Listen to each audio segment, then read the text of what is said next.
news came out that Jose Alvarado had been suspended for 80 games. I spoke to Bob Wankel earlier that morning. We had a conversation. It did not include Jose Alvarado missing any time. We are now going to recreate that conversation and talk a little bit more about what had happened yesterday as he joins me right now on the Sports Bash live on 97.3 ESPN. Bob, we looked at a bunch of different things that were going on with this team. A lot of positive. They've been playing well, half a game out of first place. Mick Abel throws. We're talking about how cool that is and what that could mean. That would probably lead the conversation that you and I would be having today until this. And Jose Alvarado, I don't know where this ranks on the pantheon of guys you could not lose, but it is probably way at the top of things that the Phillies could not have go wrong for them. It's pretty bad. Look, he's been their best reliever this year. And not only were you short to begin with out there in terms of late inning guys, to lose him, now you really need Matt Strahm to step it up. You really need Jordan Romano to be this guy that we've seen the last 7 or so times that he's picked up the ball. You really need Ryan Kerkering to be the guy that most people think that he can be, but has not too consistently been to this point. And it just changes the math on everything. They were a big-time arm short before yesterday's news. Now they're 2 big-time arms short. And yes, they can be creative and solve within as it relates to the postseason part of the problem. Yes, you can take your surplus of starters, turn them into leverage guys in October. But the problem is, how do you bridge the gap to October, and what do you do about it in the short term? It's going to hurt, Mike. Yeah, they could probably navigate their way through this West Coast trip. They're facing, a team that's basically a double-A team, if you will. This Colorado team is 8-38. You're going out to Sacramento, so you probably have a week to kind of navigate this. But is this something, Bob, that you think they can wait to address, or is this something that a week or two they're going to have to address? I think that they will try to buy as much time as possible. Certainly, you probably make calls on guys and certain teams a little bit earlier than you might typically do. But I think that this is something that they're going to have to work a little bit swiftly to rectify. They don't have a natural internal solution at the minor league level. They don't really have that plus arm that you say, like, let's just give them a shot and see what happens. You can kind of go dumpster diving if you want to and try to find a veteran guy as a stopgap, but there's really no name out there that I think is particularly exciting right now. And so everyone naturally is going to talk about Ranger Suarez and Taijuan Walker and Mick Abel after yesterday. And can you convert any of these guys on the fly right now? And Suarez, I'm sure, is the one that most people are looking at.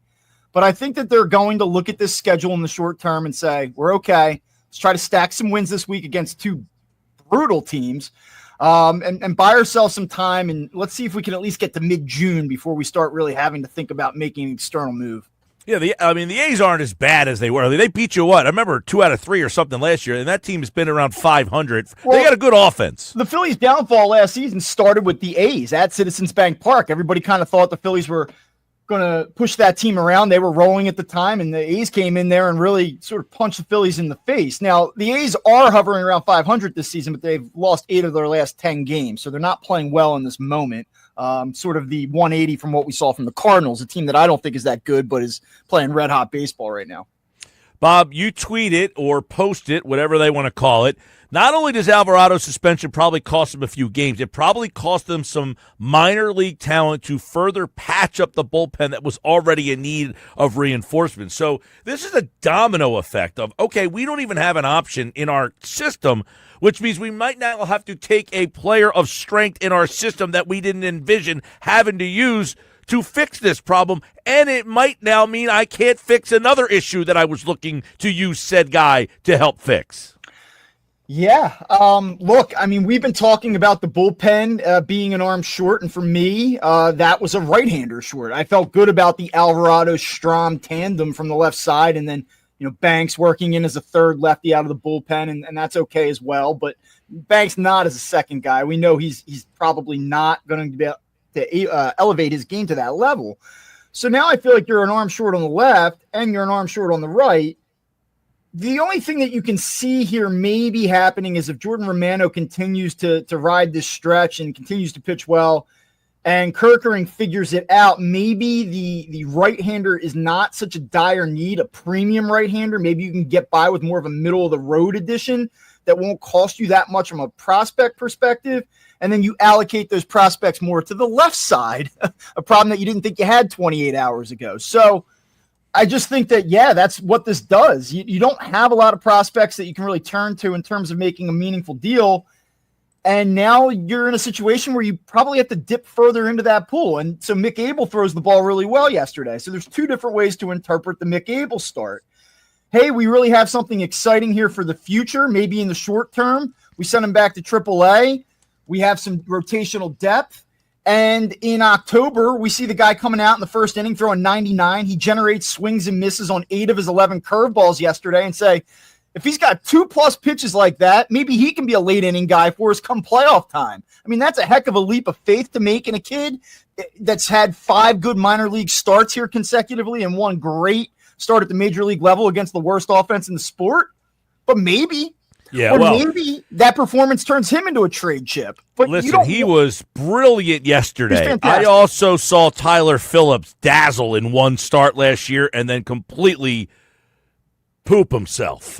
I mean, for lack of a better word, and I can't use the word I would really want to use, he was awful. Now, I don't suggest that Mick Abel is going to just completely nosedive, but they flashed his numbers from last year on the screen yesterday. I couldn't even believe how bad they were. He had a 6.50 ERA, a 180 whip. He was 3-14. I mean, he's lucky they left him on the 40-man after that. Yeah, and the biggest thing, I think, of all the numbers was that he walked 6.46 batters per 9 innings. Now, this season... And no walks yesterday. No, and he's down to 3.69 walks per 9 this season at the minor league level. Comes out yesterday, pumping first pitch strikes. 62 of 84 pitches are strikes, no walks. I don't think that Mick Abel has all of a sudden vaulted himself to one of the game's top pitching prospects, which is what he looked like yesterday. But I think he's now become an interesting piece for the Phillies in that maybe before when you're like, hey, they want to go out and get a big bat or they want to go out and get a meaningful reliever, it's going to require you to trade Mick Abel and a piece and another piece. Well, maybe now it's just Mick Abel. Or maybe that piece that you get in return is more valuable. And not that they're rushing to trade him. I'm not sitting here saying that they're going to run out and trade him in July. But if the idea is to win the World Series this year and you just have this amount of pitching depth in terms of your starting rotation, my guess is somebody's on the move here. All right, so yesterday he makes that start. I don't know what value he had. Did yesterday up his value, or do you watch that, Bob, and just say, you know what, this guy's got to be part of our plans? We can't, or is it so dire that we have a surplus and sadly he still has to be the guy? Do you reevaluate that now?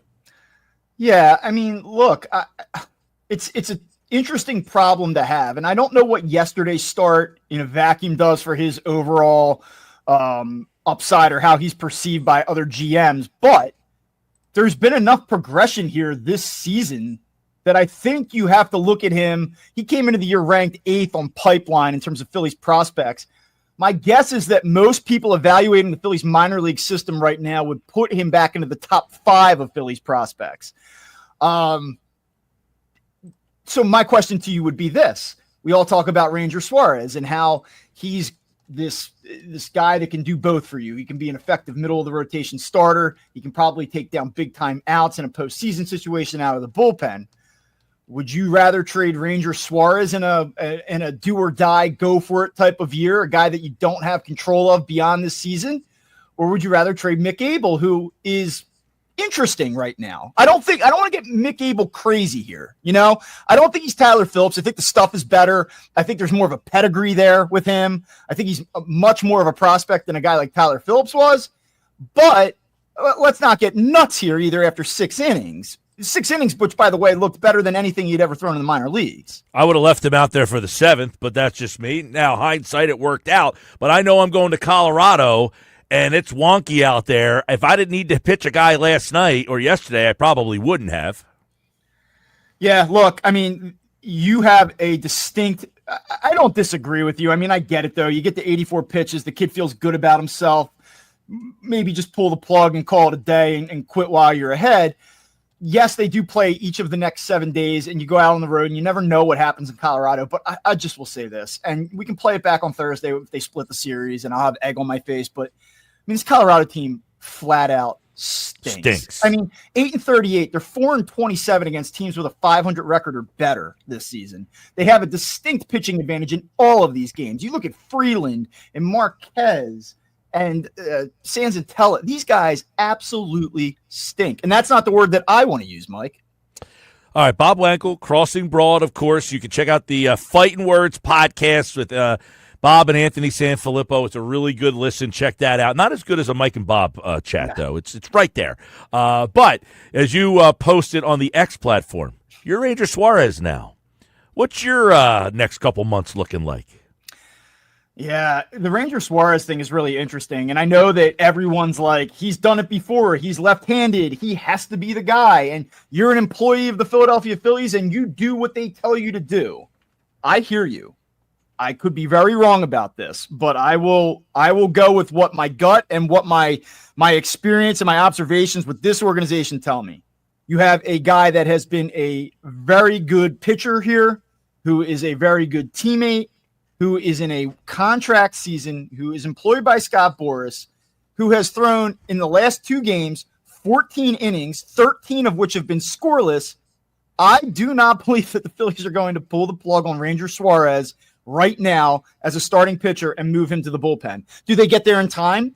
Do they let Ranger Suarez make 12 starts and then eventually convert him to a reliever as you go down the stretch and into October? I could absolutely see that. Do I think it's likely that Ranger Suarez is traded for a meaningful return? I don't. But I just don't think it makes any sense for the Phillies right now on May 19th to turn this guy into a relief pitcher. Does the Suarez thing have to do with Alvarado, that you can now not use Suarez in a trade? Yeah, to me, you can use Suarez in a trade if you're going to get back a lights out, clear cut, 9th inning type bullpen arm. But what team has a surplus of meaningful relievers that would want a rental starter, right? Like, who's trading an 8th or 9th inning guy, which is what you would want for Ranger Suarez? And, they also need a number 2 or number 3 starter. It's just not like an easy match. That's why I don't think he's going to be traded, even though they probably would do it. Like, if you could go to St. Louis and say, like, we'll take Helsley, you can have Suarez. Like, yeah, they'd probably do that because it's a better fit for them right now in the immediate. But I think eventually Suarez finds himself in the bullpen, possibly. I just don't think we're going to see that for quite some time. Andrew Painter looms. Mick Abel dominant. Aaron Nola, the last time we talked on Friday, we had wondered what would happen. Well, later, he got announced that he got put on the injured list as well. What is Nola thinking about as he gets ready to return in 15 days? I think he thinks that there's a lot of competition. He's probably aware of that, but, that contract in terms of the money and the years, it gives you some level of security. But, look, the Phillies have to win this year, and they have to do all of the things possible to put themselves in position to win.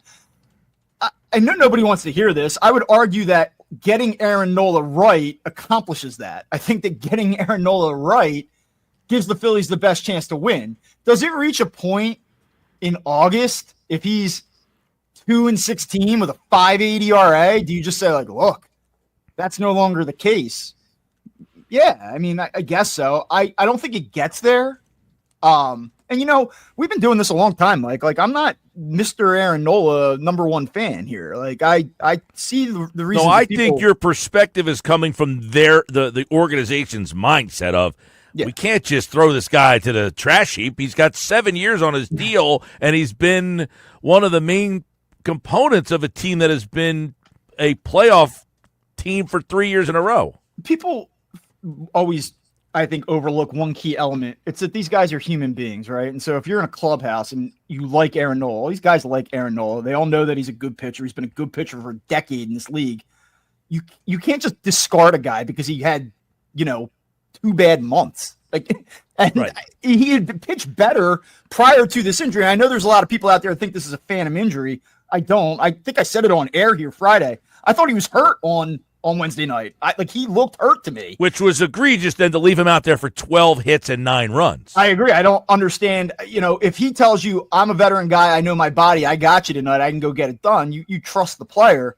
But then the results have to tell you what you need to do from there. And by the fourth inning, I would just ask if you mentioned, like, if Nola's still struggling 2 months from now and Painter continues to throw well, and now Mick Abel comes up here and then he goes back to the minors and he shows that he's not walking guys and his numbers are consistent, man, the Phillies are going to have a lot of very interesting decisions to make around July 31st. Yeah. I think ultimately this goes to a 6-man. Nola comes back and pitches. I think Painter's in your rotation.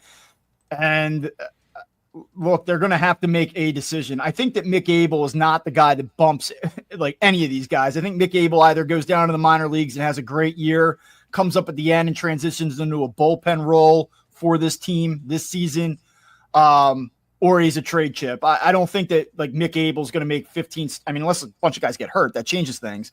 But I don't think Mick Abel's going to make 15 starts for the Phillies here in the second half and, be a factor of the rotation.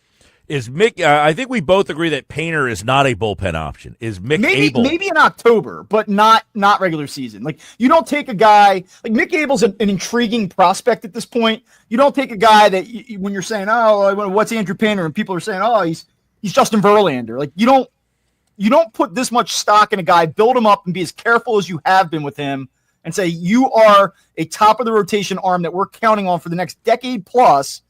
But as you make your major league debut, we're going to have you be a 7th inning guy. That's just not what's going to happen. Not in the regular season. Maybe in the playoffs. Is Abel a bullpen option? I know Painter, Tommy John, would Abel stuff play? And can you say, hey, man, you want to come up? Can you do what you just did in short spurts? Yeah, maybe you give him a run later in the year and see what he can do. Look, he averaged 97 with the 4-seam fastball yesterday. He threw a lot of strikes. Mick Abel can continue to throw strikes.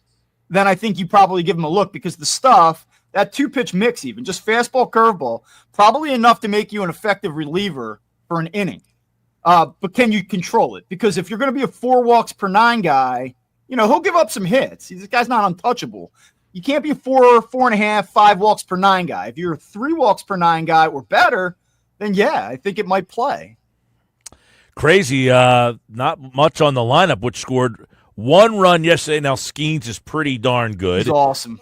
But did not have a, offensive real breakout this weekend against a pretty lousy Pittsburgh team, although I guess they do have some arms. They have some arms. The stuff on Friday night, they scored some runs, but it was pretty much Pittsburgh, totally self-inflicted, bullpen meltdown. Terrible. Yeah, look, the Phillies lineup, it's like... Well, that's, I guess a Skeens, you feel terrible for the guy that can't hit, and then if you take him out of the game, a 1-0 game goes to 5-0 pretty much almost immediately. Yeah. That's going to be an interesting story. I like, what is their goal? What are they trying to do? Like, at what point you approach him for a contract, he's going to laugh at you. Yeah, they're going to have to make a decision what they want to do organizationally. Like, do they want to try to compete around this guy, or are they going to just let him draw fans once every 5 games and take it for what it is, and then he leaves and goes somewhere else when his rookie years are up here? And it's like, if he trade him, the place, completely turns their back. They're in an awful spot by having a player that good. It's weird to say you're in a bad spot by having a player that good because you can't win with them. If you trade them, it's going to be like trading Luka Doncic, and the place is going to hate you, and then you get back something in return, which is just perpetually waiting to trade them. What an awful existence to be a fan. Yeah, and here we are complaining about a nice park, and it's a good fan base, and when they win and they're competitive, it's a great atmosphere. It's a shame what's happening out there. It really is.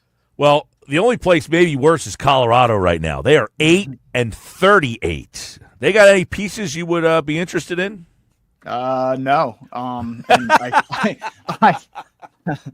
I think you'll see most of that this week. The Phillies it's not beyond the Phillies to go out and play horrible baseball against a really bad team here, but this team is dreadful. Yeah, they are real bad. You talk about, as you just kind of laughed at, you might look at a bad team and say, hey, is there anybody you can snatch up from them? They are bad. You look at what they have coming this week here. They're throwing Kyle Freeland in a 6.15 ERA at you. Antonio Senzatella, who's been probably the one pitcher in the National League worse than Aaron Nola this year. He's got Carson a 199 whip. Yeah, he puts two runners on base every single inning. He stinks. And then you have Carson Palmquist, a lefty, younger guy, hasn't pitched much, 11.25 ERA. And then Marquez is a guy that has had some success in the league, but he's been dreadful this year. 8.78 ERA, 1-6. I mean, Phillies are going to be a minus 200 favorite or better in all four of these games. Well, that's tonight, 8:30. 4-game set against the